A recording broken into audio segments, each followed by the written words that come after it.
To get to the St. Louis Hills from Parkway South, you want to turn right onto Hannah Road, turn left onto Big Bend, get on 141 South, turn left onto 44 East, get off at Jamison Avenue, and then when you get off, turn right, then turn left onto Eichelberger, and then take the second right onto Childress, and then you're there.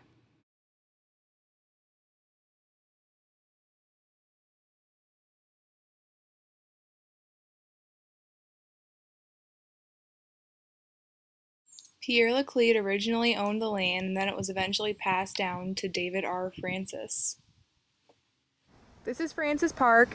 David R. Francis bought it from George Clark's sons, and he bought it to use it in the 1904 fair, but decided that he didn't want to use it. And there's people like laying and people playing guitar, that's not him, playing guitar. Everybody's walking around. It's a great time.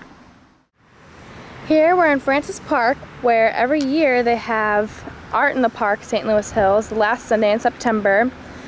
This is a tradition that they do every year, and it's really fun for kids. There's lots of activities. There's a car show, art fair, and just lots of stuff to do. There's live music from 11 to 2.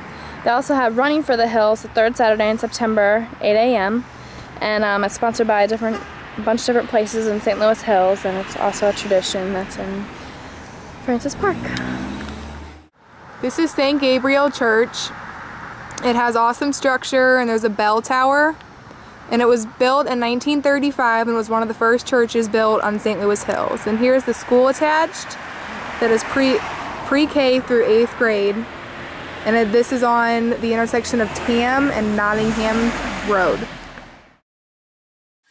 The ethnicity in the St. Louis Hills in 2010 was 94.4% white, 2.4% black, 0.2% Native American, 1.2% Asian, 1.2% two or more races, and 0.5% some other race, and 2.2% Hispanic or Latino. Here we see architecture. We're on Nottingham Road around Francis Park. The architecture is so cool on these streets that run around Francis Park because it's all different. As you can tell, even these houses, none of them look exactly the same, and they're very expensive and luxurious. These houses were built along the 30s and 40s. Here we're on Donovan Street along Francis Park, right next to Nottingham. And here's some more houses that just look really interesting. The architecture is really cool and different.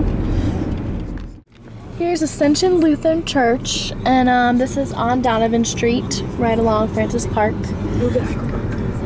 And here's Eichelberg Street. I don't know if you can see it pretty well, but it's right next to Donovan, and this is famous because it used to be called Clark Road, and it split the hills in half, the property in half, when George Clark's sons had it, and then later it was changed to Eichelberger.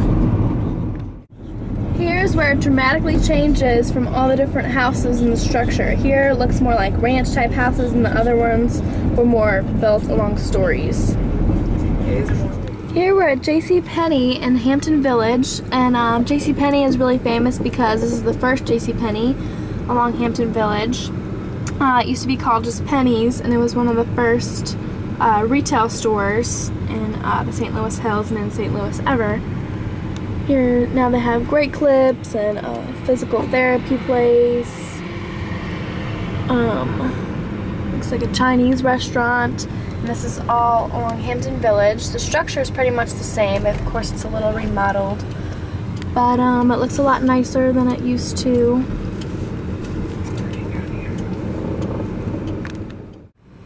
Here's a good view of the front of Hampton Village. It's pretty much exactly like I said, the same structure as what it used to be. It's just a little nicer, more fixed up, and it's really famous and expanded now because it was one of the first malls. It's where everybody used to shop, get their groceries, and the real poppin' place back then.